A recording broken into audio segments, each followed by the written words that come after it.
Good morning, my dear students. Let's continue our chapter drainage of class 9th. In previous video we have discussed about the Himalayan rivers and today we will discuss about the peninsular river. So let's continue first of all the features of the peninsular rivers. The peninsular rivers such as Mahanadi, Godavari, Krishna and Kaveri flow eastwards and these rivers drain into Bay of Bengal. And the rivers second feature is these rivers make deltas at their mouths.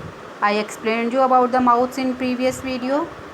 The drainage basins of peninsular rivers are comparatively small in size. These are small in size as compared to Himalayan rivers. These rivers flow through wide valleys and Narmada and Tapi are the only long rivers which flow west and make estuaries. Almost all peninsular rivers are in the mature stage. Now let's discuss about the rivers. First is the Narmada river of peninsular rivers. Narmada river rises in Amarkantak hills in Madhya Pradesh. And the river form an estuary before entering into Gulf of Khambat. And these rivers, the marble rocks near Jabalpur where the Narmada flows through a deep gorge and the Dholdar falls where the river plunges over steep rocks and some of the notable ones. So this is about the Narmada rivers. It rises in Amarkantak hills in Madhya Pradesh and it flows towards the western rift valleys, and Narmada covers the more parts of Madhya Pradesh and Gujarat and it makes an estuary before entering into Gulf of Khambat.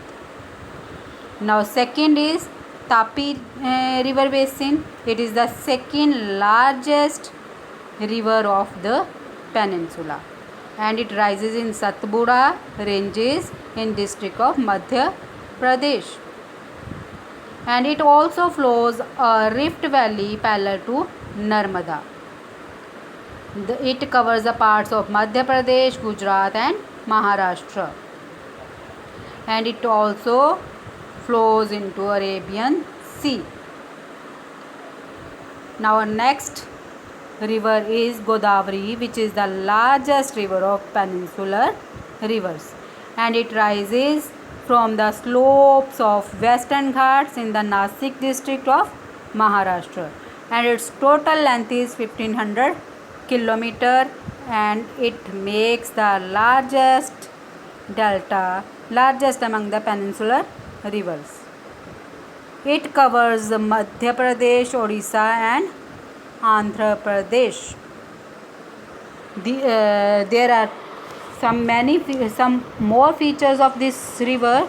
Godavari is joined by a number of tributaries such as Purna, Vardha and Pranhita and Manjra. These are the tributaries of Godavari basin, and Godavari is the largest river of peninsular rivers. It is also known as Dakshin Ganga. It is the main point. Godavari is also known as Dakshin Ganga. Now next is Mahanadi river basin. It rises in the highlands of Chhattisgarh and it flows through the Orissa to reach Bay of Bengal. Its total length is 860 km and it is shared by Maharashtra, Chhattisgarh, Jharkhand and Orissa. Next is Krishna basin.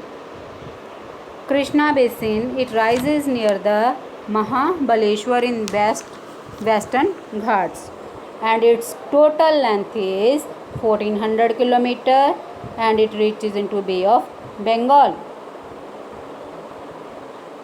Next river is Kaveri and it rises in Brahmagir range and it reaches the Bay of Bengal, and its total length is 760 km, and the main tributary are Bhavani, Hemavati and Kabini, and it drains parts of Karnataka, Kerala and Tamil Nadu.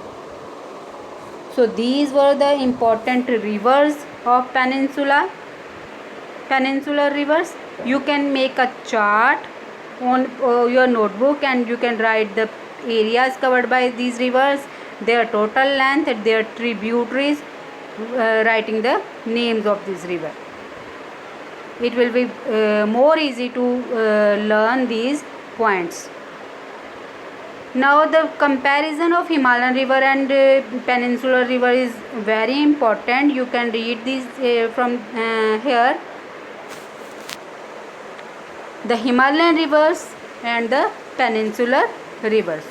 First of all, we can discuss about the sources of Himalayan and peninsular rivers, from where these originate. These rivers originate from Himalayan rivers originate from the glaciers, and the peninsular rivers originate from the plateaus. Their catchment area of Himalayan river is very large, and the catchment area of peninsular river is small. The rivers of Himalaya pass through the gorge carved deep valleys, whereas peninsular rivers form broad and shallow valleys.